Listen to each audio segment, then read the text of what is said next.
Hello, people of Earth. Good morning, good afternoon, good evening, wherever you are on this planet, and welcome to our SETI Live. My name is Frank Marchis. I'm a senior researcher at the SETI Institute, and today we are going to talk about how we can unlock the secrets of the universe, specifically talking about exoplanets and dark matter. So as you know, I'm not really specialized in dark matter. So I thought it would be a great idea to invite people who can talk better than me about that topic. So I would like to introduce the two speakers we have today. Jesse Christensen. Hi, Jesse. You can unmute. How are you? I'm good. How are you, Frank? I'm good. So where are you calling us from? I am calling you from surprisingly cloudy Los Angeles, California. Los Angeles. So Jesse, you probably know her. She's an astrophysicist who search for and characterize exoplanets using the TESS mission and other missions. And today she's going to tell us more about her work. And then nearby as well, we have Sofia Gatsana Nassar. Sorry, Sofia, I butcher your name. I practice, but I managed to do that. Sorry for that. You can unmute. How are you? No problem. I'm great. Hi, Frank. How are you doing? I'm good. So, Sofia, you're also calling us from California, right? Yes, also surprisingly cloudy California. Okay. Los Angeles, California. Los Angeles. It's sunny here in San Francisco, in California. So for once, yeah, we have role reversal. So Sofia is working on a PhD in cosmology and astroparticle theory. She's going to tell us a lot about the work on the galaxy and the galaxy interaction and dark matter. So I remind our viewers that today you can also tell us where you're watching us from. And we are going to have a conversation for 20 minutes here and take 10 minutes to take your questions. So get ready. If you have something you really want to know about exoplanets and dark matter, this is the time to ask for those. So let's start a bit here. That I would like to mention that we are doing this SETI Live because of the World Space Week, which is celebrating women in space. So thank you very much to all of you following us here and watching us. This is an initiative that was organized with the SETI Institute and Unistellar, and of course also the Planetary Society, to help girls discover all the wonder and the possibilities of space. So that's a good topic as well. Okay, so Jesse, I gave you the challenge to describe in less than 3 minutes what is an exoplanet, what is a TESS mission. All right, I will do my best. Let me show you this video, which I'm just going to play in the background while I talk about exoplanets. Okay, so exoplanets are planets around other stars. And we've had this idea for a long time, thousands of years, that there might be planets around other stars. But it's actually only been the last 30 years that we've discovered them. So at the top of this video, what you can see going by is the years going past. We're in 1999, 2000. And what you're seeing appearing on the screen are all of the exoplanets we've discovered across the sky. We now know of over 4,500 exoplanets, planets around other stars. And one of my favorite things is just how surprising they all are. We thought we'd kind of go out there and find a bunch of things that looked like our solar system if they existed. But it turns out that everything else looks super different, super weird. It's all over the place. And we can talk about how strange and weird they are. One of the features of this video I wanted to point out, this giant purple splotch up in the top left that you can see. This is the Kepler field. So NASA's Kepler mission found thousands of the 4,000 exoplanets in this field here.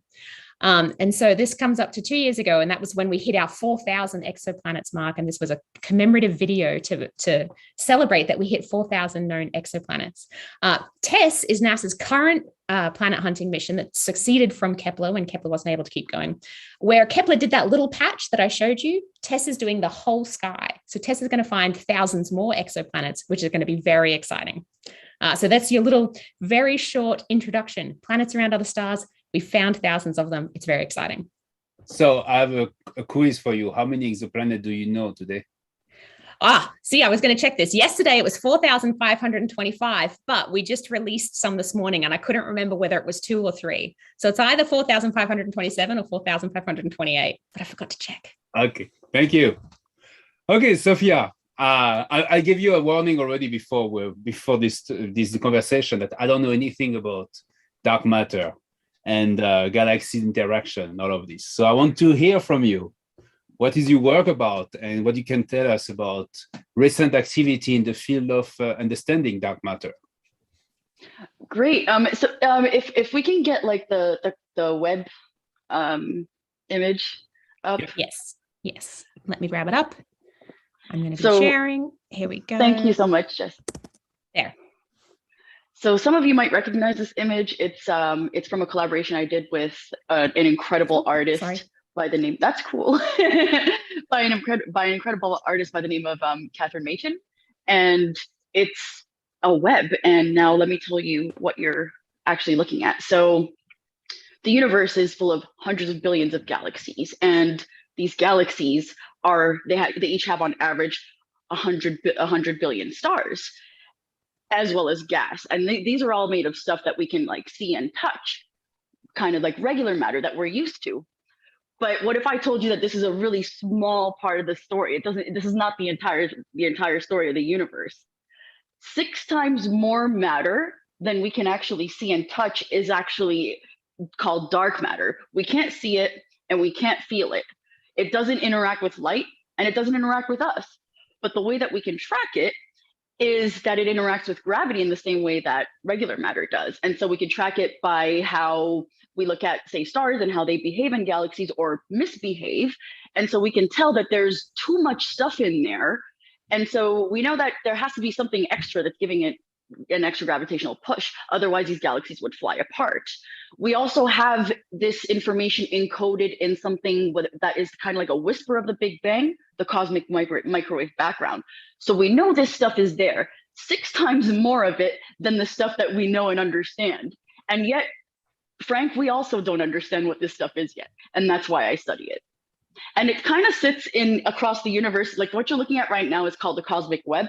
So it sits in these sort of filaments and webs across the universe. And yeah, and because there's so much of it, we really need to learn what this stuff is. So a large part of the universe is made of something that we don't know anything about. Exactly. That's, yeah, you have a serious job here. You really have a serious job. Very difficult to search for something that you can't see and can't touch and don't know, right? So how do we study this? How do we study this material?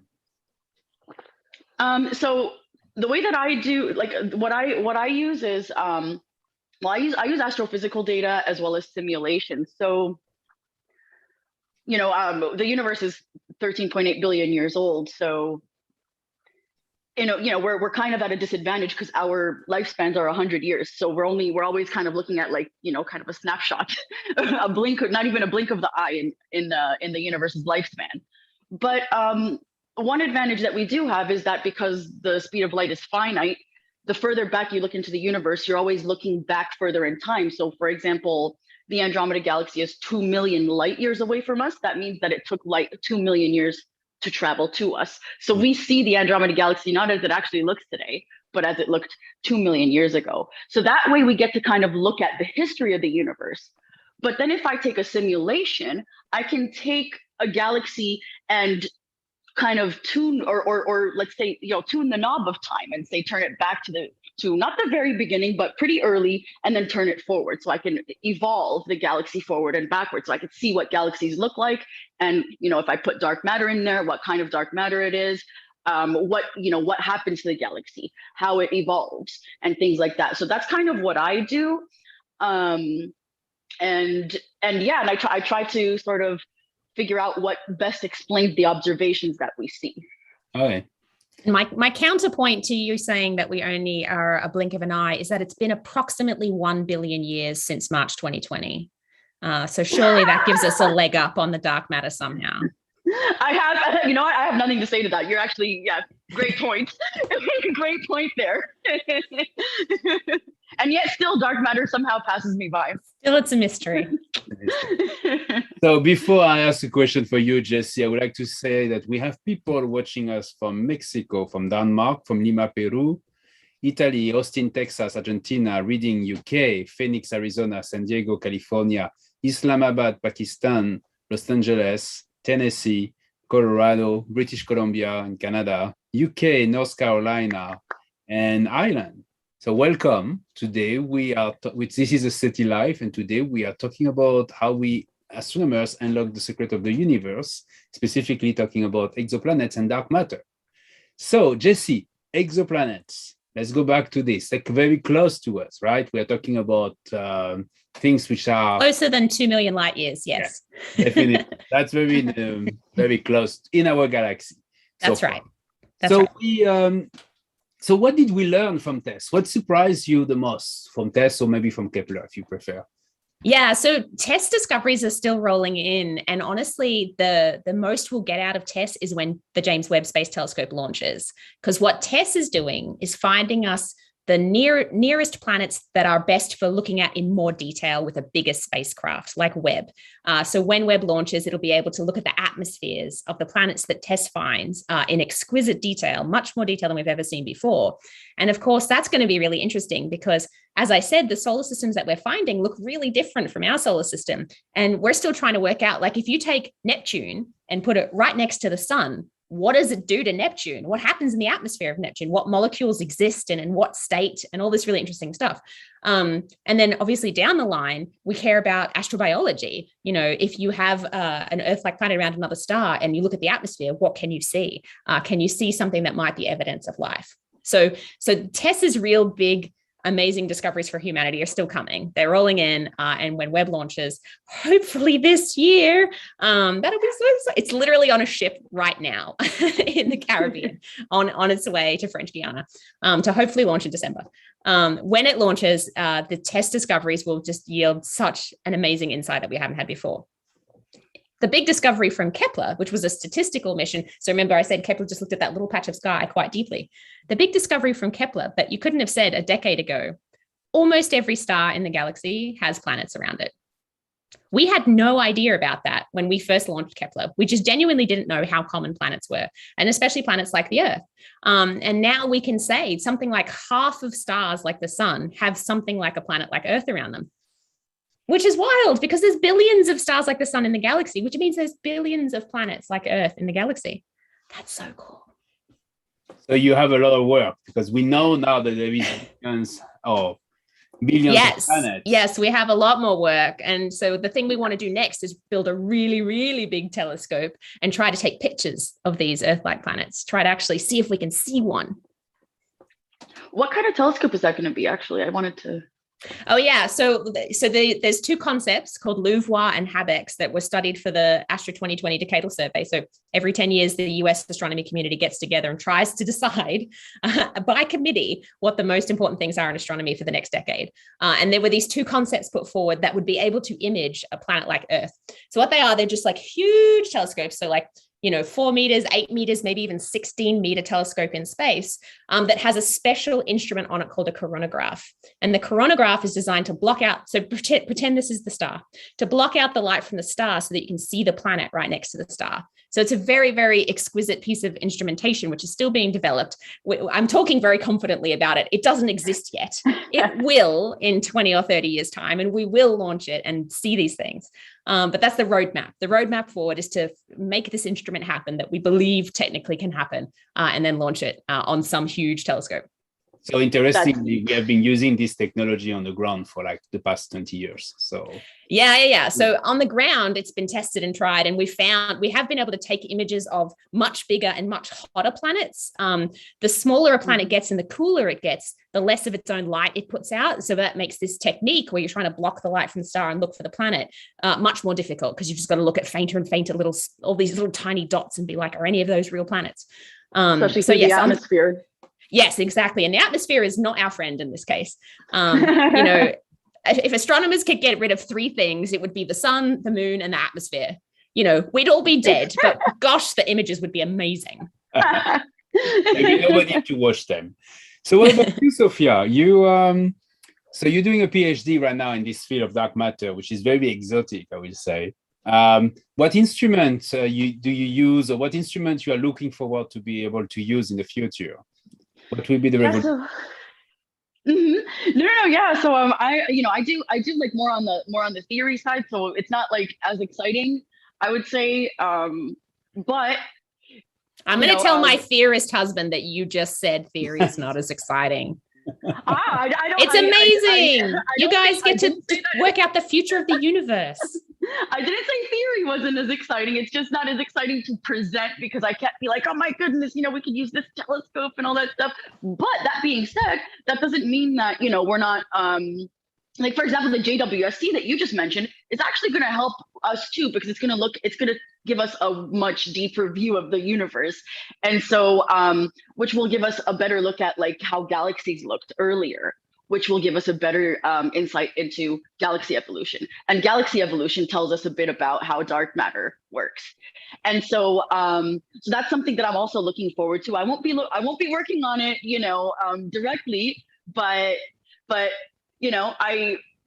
I like theory. I think it's fun, but I feel like I am very glad that there are people who like theory. That is important for our field. And I'm like proud that there are people who do it and so excited for you. I just, yeah. I mean, I guess we're somehow necessary, I would say. Yes. Yeah, sometimes. So yeah, that's interesting. I didn't realize that you two, you're more an observer, Jessie, and Sophia is more a theorist. That's right. So those are the two components of astronomy. Yeah, there you go. We like each other, and it's kind of a love-hate relationship, right? Oh yeah, no, I love theorists because what I need for them to do is to make observational predictions that I can then go test. Like in planet formation, for instance, there are planet formation theories that say there are certain types of stars that you shouldn't be able to make planets around. I love that because then I can write a proposal that says, hey, these guys said you can't make planets around this kind of star. Let me look for planets that will prove them right or wrong. So I need theorists. I need theorists to know where to look. Yep. So we need observers to come and tell us that either we're wrong, because actually being wrong is really fun. Being wrong is quite great. Informative. Yes, because it's like, oh my goodness, so we didn't have that right, so that must mean that there's something new that we don't get, and that's really exciting. It's kind of boring to be right all the time. And then it's like, oh, okay, great. So like, we know the whole story, and it's like, well, we know that we don't know the whole story, but like, what we're looking at right now, there's not much more that we can look for here. So it's like, okay, great. Cool. So like with the standard model, for example, when we learn that the Higgs is like exactly what we expected it to be, it's like, oh, cool. That's the end of the story right there. Right? Yeah. So. We have people joining us still, some from Bulgaria, India, Portugal, New Mexico, Indiana. And I have some questions already. So I'm going to take some questions, and then we can talk about something a bit more personal about your career. One of the questions I have is about the distance of exoplanets. And of course, I lost the question. I have it here, but I lost it. So what's the furthest exoplanets that we have discovered? We discovered the furthest one away is about 26,000 light years away, so our galaxy, the Milky Way galaxy, is a spiral galaxy. Our sun is kind of out here on the edge somewhere, which is out in the burbs of the galaxy. And one of the ways we find exoplanets is called microlensing. And microlensing is when a star with a planet passes in front of a very distant background star. Now, everything that has mass bends space-time. So you've probably seen like the rubber sheet with the bowling ball showing that, things with mass bend space-time. So this star and this planet are going along merrily, and they're just like warping space-time as they go, as you do. And the light from the background star gets bent by this warping of space-time. And what we see from Earth as we're looking towards this background star suddenly gets brighter and then gets dimmer again. And we're just like, did you see that? And so it has a very characteristic shape. And if that very characteristic shape has a little wiggle in it, that wiggle is the planet. Now, think about the statistics here. You need a star to pass in front of a background star. And the way to maximize your chances of having that is to stare straight at the middle of the galaxy. So we stare straight into the middle of the Milky Way, the galactic bulge in the center.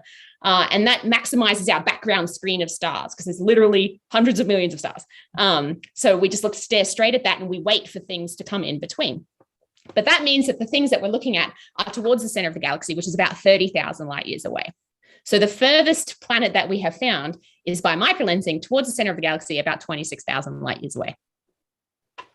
Okay. So can actually just add something to that because microlensing is stuff like I love that because it's a kind of feature of something called gravitational lensing. And so a lot of you have actually probably seen what this looks like if you've seen like the Hubble deep space images where you see galaxies that look kind of warped or arced and stuff like that. That's literally you seeing the light of a galaxy that's behind a mass that's bent space-time. And so you're seeing that light being bent, which is why you see the arc. And the microlensing is a smaller version of that. Okay. Works for galaxies too. Yeah. So we have a lot of questions. I'm going to ask you to be brief in your answers. I'm sorry. For you, Sophia, I have one. Do you think black holes are connected to dark matter? Okay, this is perfect because actually one of the images that we were going to put up was an artistic rendition. Sure. Yes, please. So this is an artistic rendition that is it coming up? It's about not. to. I don't know where it went. I'll open it again. Now can you see it? Yes, this one. Thank you so much.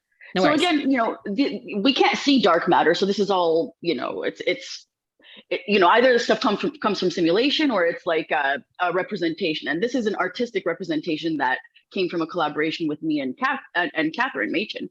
And so the type of dark matter that I work on is a type of dark matter that experiences self-interactions. So the most common type of dark matter that you hear about is sort of, I guess, WIMP dark matter or weakly interacting massive particles, if you will.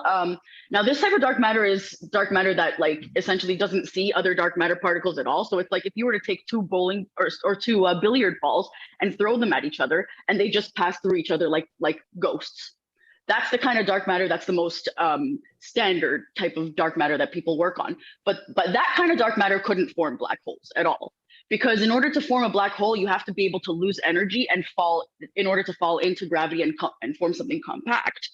The type of dark matter that I study does experience self-interactions. And so it exchanges energy and eventually it can collapse into black holes. And so what I'm actually working on for part of my thesis is explaining supermassive black holes, which are these giant black holes that sit in the center of every galaxy. Ours has a 4 million solar mass black hole. And then the one that was imaged, I think, is like 6 billion solar masses. So the seeds for them, I'm hoping that we can explain that maybe dark matter had formed them. So possibly, depending on how dark matter or what dark matter particle properties are. Was that 6 billion or 6 million? Ours is, so the one that was imaged is 6 billion. Whoa. Yeah, that's 6 billion solar masses. That's a lot of solar masses. Yes, it's huge. Okay, so I just would like to mention that we got some donation from people watching us. Senka, thank you very much. Elvis and Ivan. Thank you for supporting the SETI Institute and supporting our outreach program like this SETI Live. So another question I have. So you talk about, Jesse, you talk about these big telescopes. Mm-hmm. Will it be possible with these big telescopes to see the light of cities or to see civilizations? Oh, yeah. So there's a very close planet to us. The closest star to us is called Proxima Centauri. It's about 4 light years away. It has a planet around it. And just this week, I saw someone had simulated if the night side of the very closest planet to us had city lights like Earth does, we might be able to see that with Webb. It would take many hours or days or weeks of Webb time just staring and hoping to see it. But it's possible that the very, very closest planet we might be able to see city lights on. Great. We just need to make sure that the cosmologists let us use James Webb Space Telescope for... Yeah, we need to just convince... It's really an exoplanet telescope. They keep thinking they're going to do other observations with it. And it's like, no. Here it comes.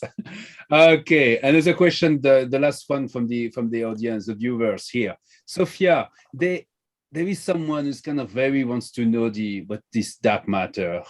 And one of the idea that he read about is that this dark matter, in fact, are hashes of the particle and anti-particle annihilation.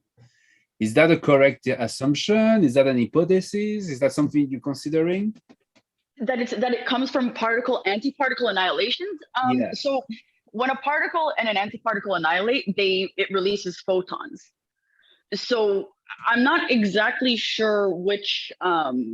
I need to know a little bit more about what model that is, because I haven't really heard of that. Because photons are definitely not going to be part of dark matter. Absolutely. Because then we would be able to see it if even yes, if even dark matter could interact with photons. We also don't, it doesn't look like dark matter has an antiparticle. We don't know yet, but at least under the standard model, so under like the stuff that we understand kind of thing, it's definitely neutral, so it has no charge. Under like, so it could have a dark charge for all we know. A dark charge is something we wouldn't know, but under like the charge that we understand, it's not. But like I guess what the person is thinking is in terms of like what comes out of the annihilations, but the annihilations will release like photons, and so I don't think so, but there must be something more to it. If there's more information that they can give me, then maybe I can go give a little bit more or more insight into it. But yeah. But as for like just annihilations itself, like it's not going to be photons. That's for sure. Dark Charge would be a really great band name, by the way. Yeah. Someone should go do that. Yeah. Yes. Okay, so now we're gonna enter in this area. I want to talk to you more about your career, about yourself, something more personal. So how did you both decide to become astronomers, or to get this job? Can you tell us a bit the story in less than 1 minute? Jesse. Sure. So I wanted to be a fighter pilot. My eyesight was too bad. So I went to university to do biotechnology. And then I realized I didn't want to experiment on animals. And then I turned to astronomy, which was about as far away from experimenting on animals as you could get and still be science. And then I did a PhD in Australia. I tried to find planets, didn't find any. Then I did a postdoc at Harvard University, tried to find planets, didn't find any. And then I got a job at NASA working on Kepler and found thousands of planets. So it all worked out in the end. That's awesome. I love this description. And what about you, Sophia? Yeah, so my dad wanted me to be like a medical doctor, and for me, I couldn't deal with blood, so I knew that wasn't going to be for me. And so I went into undergrad undecided, found an astronomy club, started attending the star parties, talks, and all that stuff, and then I fell in love with it. Like I've always loved astronomy. Like I used to go on meteor showers and stuff like that, and I was like really fascinated with all this stuff that we didn't understand. There's like black holes and dark matter and dark energy, but like it wasn't something that I really thought that I would want to do until I went to the astronomy club and started attending the meetings. And so then I was like, you know what, I think this is what I want to do. And so I enrolled, started going to classes, started to do some research. I got a position in research then, and that's when I started to, I guess, figure out whether whether I wanted to do observation or theory, and theory won, and here I am. So no regrets for any of you? No. I still wish I had been a fighter pilot. No, this is as close to the sky as I can get because they won't let me fly. So what if one day they offer you to go on a mission in space? A million times, yes. I wanted to apply for the last astronaut round, but I'm not an American citizen yet. I'm just a green card holder, so I wasn't eligible. So, what about you, Sophia?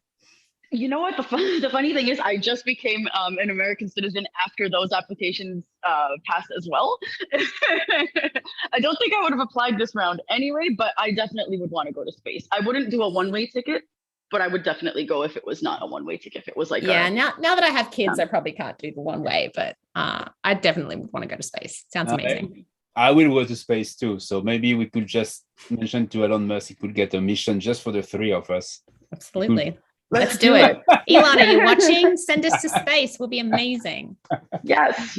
It'll be amazing. I will talk about planets. You will talk about exoplanet, Jesse, and Sophia will talk about the universe. We've got all of the scales in the universe covered, from tiny solar system things to the entire universe. We're there. We have a geologist. Exactly. So someone will talk about Earth, seeing from above. Someone with actual practical skills. Yeah. I don't know. That sounds suspicious. Someone who's useful things. Okay, here we are. We have a mission. We have a new inspiration for mission by scientists. Good, excellent. Anything else you would like me to add, or something you would like to mention to our viewers about your career, your life, your research? Anything coming soon? Coming soon. Well, I'm excited. It's World Space Week, and thank you for coming, everybody, because these kinds of events are how we reach more and more people and get them excited about space. So I'm excited that this week's happening. Oh yeah, same here. I've been, just imaging with my my Equinox, and I mean, I can't do it. I wasn't able to do that last night, or or probably not tonight because it's cloudy suddenly. Like I'm like, yes. Wow, okay, of all times, why? No, that's right? How the weather works, though, Sophia. When we want to take our telescopes out, it gets cloudy. That's literally how it happens. Even in Los Angeles, so true. Even in Los Angeles. So I'm excited about World Space Week as well, and yeah, there will be some clear night to observe, definitely. Oh, and I'm excited about web launching in December, because it will launch in December. Okay. It has to. It has to, right? Are you the one who posted the picture from above of the simulation showing the boats crossing the canal? It wasn't a simulation. That's real data. That's real marine traffic. And yes, and the Webb telescope was in there. All right. That's so Jessie, cool. I can't remind us your Twitter handle, please. Me, Aussie Astronomer. And what about you, Sophia? I'm at AstroPartigirl. So like, if you were to take particle and mash it up with girl, then you get AstroPartigirl. Okay. All right. So if you want to know more about the one fantastic work of Jessie and Sophia, and know more about their life and what's going on in the field of research, you can follow them on Twitter as well. But thank you very much to both of you for taking the time to talk to us. It was nice to have you and see you again. Yes, good to see you too, Frank. 2 weeks ago, just people know. Yes. Yeah, it's nice to have this little reunion, kind of like online. Thanks so much. All right, thank you very much, all our viewers here. So next week, we have a SETI talk in a week or two about black hole, by the way. So you can register. Someone's going to put the link here in the chat or at the bottom of this video. We also have a SETI Live next week with our artists in residence at the SETI Institute. And if everything goes right, I will be as well in Florida for the launch of the Lucy mission. And we also do a SETI Live from there, from Kennedy Space Center. It's the first time I go there to see a launch. In fact, I've seen launch in Vandenberg, but not over there. So I'm excited about that. So I hope you enjoyed this SETI Live. We are the SETI Institute. This is a product of the SETI Institute. We are searching for life everywhere in the universe, but we also do a lot of outreach and education program. SETI Life is one of them. If you like what you saw, if you want to be involved, you can simply share this video, write a comment, give us a thumb up, make sure that you click the bell so you have the next videos, for instance. You can also follow us on Facebook, Twitter, Twitch, and all the other social media, probably. We are everywhere. And if you are feeling generous today and you want to support our mission, you can also make a small donation or big donation by visiting our website at seti.org/donate. I think it's /donate. If not, you just click on the top right, the red button on the seti.org front page, and that will guide you to the donation page. So thanks again, Jessie. See you soon. Thanks, Frank. Bye, Sophia. Bye, thank you for having me. And we will talk more about exoplanets and dark matter probably in the next 6 months or year. I'm very happy to have you today. Bye-bye.